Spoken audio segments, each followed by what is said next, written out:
சாதாரண இரவு அல்ல, பழமையான சிவன் கோவிலின் நிழலில் நள்ளிரவு அமைதியை கிழித்துக் கொண்டு ஒரு பயங்கர மோதல் உருவாகிறது. மின்னல் வெட்டும் வானம், மணியின் மென்மையான ஓசை, நந்தி சிலையின் ஒளி, 1000 போர்களை கண்டது போல் உறுதியாக நிற்கும் கோவில் காளை.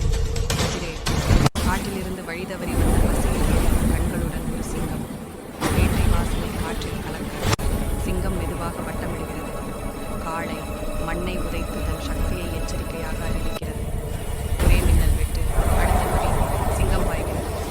ஆனால் இது பலவீனமான இறை அல்ல, இது கோவிலை காக்கும் காளை. வலியால் கனைந்தாலும் காளை பின்னடையவில்லை. அதன் கண்களில் ஆக்ரோஷம் இல்லை, பாதுகாப்பின் கோபம். தலை தாழ்த்தி பூமியே நடுங்கும் வேகத்தில் காளை சீறி பாய்கிறது.